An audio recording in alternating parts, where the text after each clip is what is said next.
মেদিনীপুরের গয়না বড়ি খুবই বিখ্যাত। যেমন দেখতে অপূর্ব সুন্দর, ঠিক সেই রকমই সুস্বাদু। আমরা যারা ছোটোবেলা থেকে মা ঠাকুমার হাতের বড়ি খেয়ে বড় হয়েছি, তাদের কখনোই দোকানের বড়ি ভালো লাগে না, কারণ দোকানের বড়ি খুব একটা সুস্বাদু হয় না, ওইতে প্রচুর পরিমাণে ভেজাল মেশানো থাকে। আপনারা যারা প্রতিনিয়ত দোকানের বড়ি খেয়েছেন, তারা একবার বাড়িতে সময় করে এইভাবে বড়ি বানিয়ে দেখুন। কথা দিচ্ছি, আপনারা আর কখনোই দোকান থেকে কিনে বড়ি খাবেন না। ভিডিওটি দেখতে থাকুন, আশা করছি আপনাদের ভালো লাগবে। গহনা বা নকশা বড়ি বানানোর জন্য বাজার থেকে খোসা ছাড়ানো বিউলির ডাল এবং পোস্ত কিনে আনবেন। কিনে আনা বিউলির ডালকে ভালো করে ধুয়ে 12 ঘন্টা মতো ভিজিয়ে রাখবেন। 12 ঘন্টা পরে আপনারা মিক্সিতে বিউলির ডালটিকে বেটে নেবেন। তারপরে একবার পারলে শিলনোড়ায় বেটে নেবেন, তাহলে পেস্টটা খুব মিহি হবে। পরের দিন সকালে ডাল বাটাটির সাথে কালো জিরে এবং সামান্য লবণ মিশিয়ে ভালো করে ফাটাতে হবে। যত ভালো করে ফাটাবেন তত সুন্দরভাবে সাদা হবে আর হালকাও হবে বড়িটি। এরপরে থালার ওপর পোস্ত ভরিয়ে দিয়ে একটা চোঙের আকৃতির পাত্র নিয়ে তার মধ্যে ওই পেস্টটি দিয়ে ওই থালার মধ্যে খুব সুন্দরভাবে ডিজাইন করে আস্তে আস্তে বড়িটি দিতে হবে। ঠিক যেইভাবে মেহেন্দি বা আলপনা দেন সেভাবেই করার চেষ্টা করবেন। যারা খুব সুন্দরভাবে ডিজাইন করতে পারে এবং ধৈর্য সহকারে করতে পারে, তাদের দিয়ে করাবেন, তাহলে খুব সুন্দর হবে। যত সুন্দর করে ডিজাইন করতে পারবেন তত সুন্দর লাগবে বড়িটি দেখতে।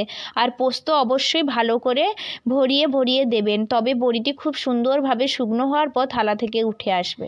যারা পোস্ত অতিরিক্ত দামের কারণে হয়তো পোস্ত কম ব্যবহার করতে চাইবেন, তো পোস্তর জায়গায় আপনারা তিলও ব্যবহার করতে পারেন। তিলের বড়িও খুব সুন্দর টেস্টি হয়। থালায় যে পরিমাণ পোস্ত আপনারা দেখতে পাচ্ছেন, এতটা পোস্ত লাগবে না। পোস্ত বড়িগুলো উঠে এলে তারপরে যে পরিমাণ পোস্ত পড়ে থাকবে, ওটা আবার পরের বারে পোস্ত বড়ি তৈরি করার ক্ষেত্রে লেগে যাবে। অল্প অল্প করে করার চেষ্টা করবেন, তাহলে খুব একটা কষ্ট হবে না, কারণ এগুলো অনেকটা কষ্টকর ব্যাপার এবং অনেকটা ধৈর্য সহকারে করতে হয়। দেখুন মা, মাসি, দিদা, মামিমা সবাই মিলে কিভাবে রোদের মধ্যে বসে গল্প করতে করতে এই সমস্ত কাজগুলো করছে। আমার মামিমা খুব সুন্দর করে ডিজাইন করে বড়ি করতে পারে, আর ওনার হাতে বড়ি খুব টেস্টিও হয়। মামিমার হাতে পিঠে পুলি থেকে শুরু করে আচার, বড়ি, এই সমস্ত জিনিস যেন একটু বেশিই সুন্দর হয়। মামার বাড়ির চারিদিকে অতিরিক্ত গাছপালা থাকার কারণে ছাদে খুব একটা রোদ লাগে না, আর রোদ এলেও খুব অল্প সময় থাকে। এই কারণে ওনারা মাঠে গিয়ে সুন্দরভাবে রোদে বসে বড়ি দেন, কারণ বড়িতে প্রচুর পরিমাণে রোদের দরকার হয়। রোদ না দিলে বড়ি খুব সুন্দরভাবে উঠে আসবে না, বড়ি লেগে থাকে, তখন বড়ি ভেঙে যাওয়ারও সম্ভাবনা থাকে, কারণ খুব হালকা হয়। তো এই কারণে রোদ না লাগলে আবার বড়িগুলো কালো হয়ে যাওয়ারও সম্ভাবনা থাকে।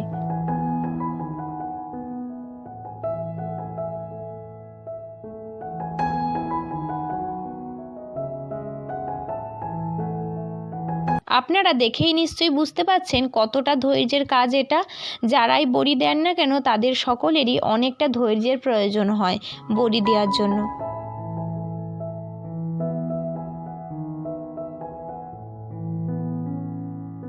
বাজারে আপনারা অনেক ধরনের বড়ি দেখে থাকবেন আর হয়তো খেয়েওছেন, তবে এই বড়ি কিন্তু বাজারে আপনারা পাবেন না।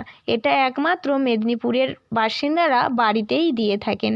আর বাড়িতে বড়ি দিলেই না খুব ভালো হয়, কারণ দোকানের বড়িতে হাইজিনও মেনটেন করা থাকে না।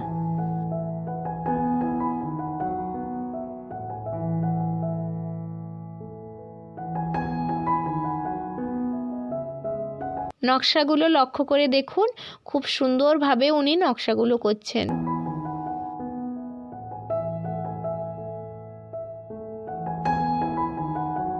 আজ বড়ি দেওয়ার কাজ প্রায় কমপ্লিট হয়ে গেছে। আজ খুব সুন্দর রোদ উঠেছে, তাই কাল সকালেই আশা করি বড়িগুলো উঠে যাবে। যদি রোদ খুব ভালোভাবে লাগে তাহলে একদিনেই বড়ি উঠে যায়, আর যদি রোদ একটু কম হয় তাহলে 2 দিন লাগে। তো পরের দিন বড়িগুলো উঠে গেছে। এই যে দেখুন, বলেছিলাম না যে পোস্তগুলো বেশি হয়ে যায় সেগুলো থালাতেই থেকে যায়, পরের বারে আবার এগুলো ব্যবহার করতে পারে। আর এই দিকে দেখুন থালা থেকে কি সুন্দরভাবে বড়িগুলো উঠে এসেছে। বড়িগুলো উঠিয়ে রোদে দেওয়া হয়েছে যাতে এই পিঠটাও খুব সুন্দরভাবে শুকনো হয়ে যায়। তো পরের দিন সকালে আবারও বাতাসা বড়ি অর্থাৎ তরকারিতে যে বড়িটা দেওয়া হয় সেই বড়ি তৈরি করার জন্য আবারও লেগে পড়েছে মা, মাসি, মামিমারা মিলে। এই বড়ি বানানোর জন্য ঠিক একইভাবে খোসা ছাড়ানো বিউলির ডাল এনে 12 ঘন্টা ভিজিয়ে রেখে ভালোভাবে বেটে নেবেন। বেটে নেওয়ার পর পরের দিন সকালে ওর সঙ্গে চাল কুমড়োর আঁতি, তেজপাতার গুঁড়ো, লঙ্কার গুঁড়ো, জিরের গুঁড়ো, পরিমাণ মতো লবণ, আদা বাটা ও সামান্য পরিমাণে পাঁচফোড়ন দিয়ে ভালোভাবে ফেটাতে হবে। কারণ এটায় অতিরিক্ত মশলা দেওয়ার কারণে এটা রঙিন হয়ে থাকে। তো যত ভালোভাবে ফাটাবেন ততই সাদা হবে এবং এই বড়িটি খুব হালকা হবে। যত ভালোভাবে ফাটাবেন বড়ির স্বাদ তত সুন্দর হবে। আপনারা তো দেখতেই পেয়েছিলেন নকশা বড়ি থালার উপর দেওয়া হয়েছিল। এই বড়ি কিসের উপর দেওয়া হচ্ছে বুঝতে পারছেন? এখানে একটি পাটাতনের ওপরে ভালোভাবে তেল ব্রাশ করে নিয়ে তার উপর বড়িগুলো দেওয়া হচ্ছে। তেল ব্রাশ করা হচ্ছে এই কারণেই যাতে বড়িগুলো শুকনো হয়ে গেলে খুব সুন্দরভাবে উঠে যায়, পাটাতনের উপর যাতে না লেগে যায়। আমাদের মেদিনীপুরে বাড়ির সবাই মিলে এই শীতের রোদে বসে এইভাবেই বড়ি দেওয়া হয়। হয়তো একটু কষ্ট হয়, তবে খুব আনন্দ হয়। সবাই মিলে হাতে হাতে কাজ করে দিলে কষ্টটা একটু কম মনে হয় আর খুবই মজা করে বড়ি দেওয়া হয়। আপনাদের কোন বড়িটি খেতে বেশি ভালো লাগে সেটা অবশ্যই জানাবেন। আর কোন ডিস্ট্রিক্ট থেকে আপনি আমার ভিডিওটি দেখছেন সেটাও অবশ্যই কমেন্ট করে জানাবেন। আজ ভিডিওটি এখানেই শেষ করলাম। ফিরে আসবো নতুন কোনো ভিডিও নিয়ে। ততক্ষণ আপনারা সকলেই ভালো থাকবেন, সুস্থ থাকবেন, সাবধানে থাকবেন। আর যদি ভিডিওটি ভালো লেগে থাকে তাহলে like, comment, share and subscribe করে পাশে থাকবেন। সাবস্ক্রাইব করার সময় অবশ্যই পাশে থাকা বেল আইকনটি ক্লিক করবেন যাতে আমার পোস্ট করা সমস্ত ভিডিও আপনার কাছে সবার আগে পৌঁছে যায়।